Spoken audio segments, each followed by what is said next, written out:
मित्रों नमस्कार। मैं हूं सीएम मिश्रा और आप देख रहे हैं रुद्राइस चैनल।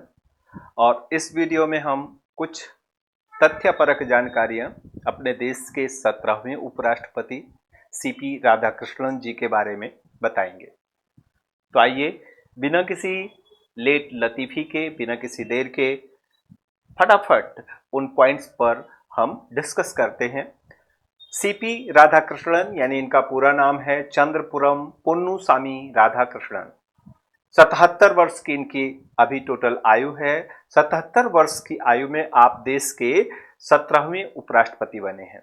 आपको कुल 767 वोट्स में से 452 वोट्स मिले, जबकि आपके प्रतिद्वंदी जस्टिस सुदर्शन रेड्डी को केवल 300 वोट्स मिले। इस तरह से आपने 152 वोट्स की लीड ली। इन 767 वोट्स में से 15 वोट्स यानी 15 वोट जो हैं वो इनवैलिड हुए, वो अवैध हुए।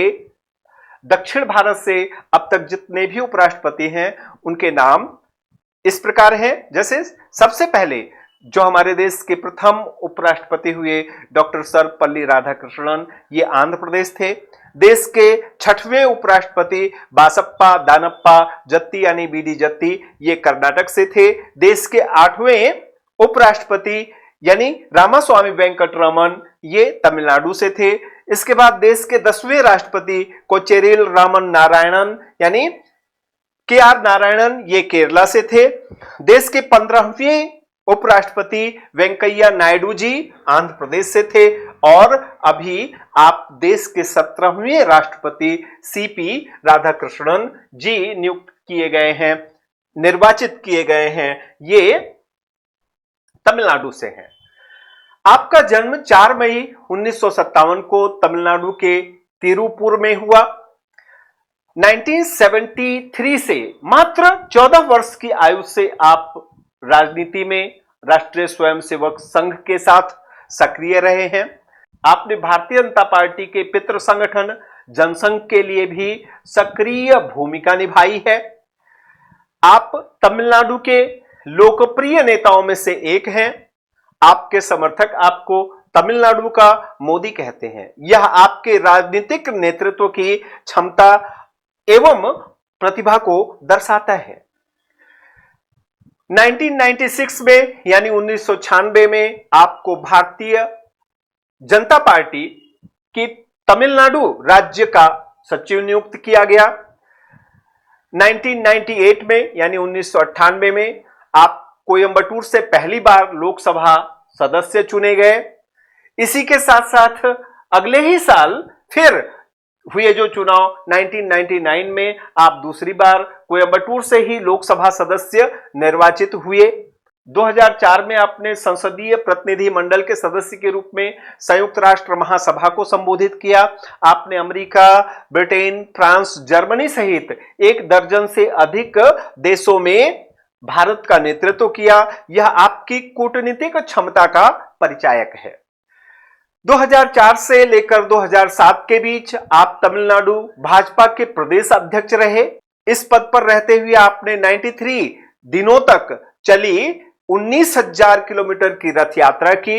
यह रथ यात्रा सभी भारतीय नदियों को आपस में जोड़ने, आतंकवाद का जड़ से उन्मूलन करने, समान नागरिक संहिता को लागू करने, अस्पृश्यता को समाप्त करने एवं मादक पदार्थों की समस्या का समाधान करने के समर्थन में की गई थी। यह आपकी जनता से जुड़ाव की क्षमता का परिचायक है। 2016 से लेकर 2020 तक आप कॉयर बोर्ड, जिसका मुख्यालय कोची में है, के अध्यक्ष के रूप में कार्य किया।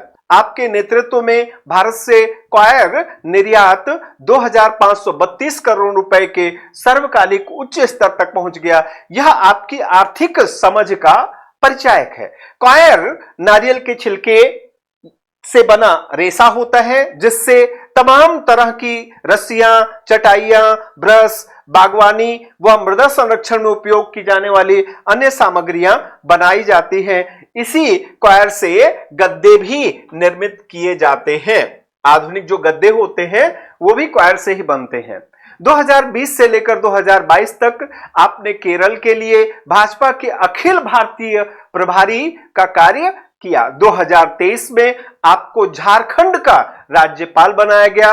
आपने अपने पहले 4 महीनों के दौरान झारखंड के सभी 24 जिलों की यात्रा की और नागरिकों और जिलाधिकारियों से 1-to-1 बातचीत की। यह आपके नवाचार क्षमता और लोगों से जुड़ाव, लोगों की संवेदनाओं को समझने की क्षमता का परिचायक है। यहां एक और खास बात है कि झारखंड का राज्यपाल रहते हुए भी, चूंकि झारखंड में अपोजिशन की सरकार है, वहां का राज्यपाल रहते हुए भी आपका और वहां की जो झारखंड मुक्ति मोर्चा की सरकार है उसके बीच में कभी कोई मनमुटाव, कभी कोई संघर्ष सामने नहीं आया। यह दर्शाता है कि आप एक सौम्य, आप एक सरल व्यक्तित्व के स्वामी हैं और समस्याओं को उलझाने के बजाय समस्याओं को सुलझाने में विश्वास रखते हैं। 2024 में आपको महाराष्ट्र का राज्यपाल बनाया गया। एक उत्साही स्पोर्ट पर्सन के रूप में श्री राधाकृष्णन जी टेबल टेनिस में कॉलेज चैंपियन और लंबी दूरी के धावक भी रह चुके हैं। उन्हें क्रिकेट और वॉलीबॉल का भी बहुत अच्छा शौक है। एक और तथ्य आपके बारे में है कि आप भारत के पूर्व प्रधानमंत्री, लोकप्रिय प्रधानमंत्री श्री अटल बिहारी वाजपेयी के सबसे अधिक चहेते नेताओं में से एक रहे हैं। तो इसी के साथ हम उम्मीद करते हैं कि आप संसदीय परंपरा में राज्यसभा के सभापति के तौर पर और गणतांत्रिक राज्य व्यवस्था में देश के उपराष्ट्रपति के तौर पर अपनी बेहतरीन भूमिका का निर्वहन करेंगे। पूरे देश की शुभकामनाएं हमारे नवनिर्वाचित उपराष्ट्रपति सीपी राधाकृष्णन जी के साथ हैं। इसी के साथ इस वीडियो को यहीं समाप्त करने की इजाजत दीजिए। अगले वीडियो में हम किसी इंटरेस्टिंग और ज्ञानवर्धक जानकारी के साथ फिर आपसे मिलेंगे। तब तक के लिए धन्यवाद। जय हिंद, जय भारत। हाथ जोड़कर आप सभी को नमस्कार।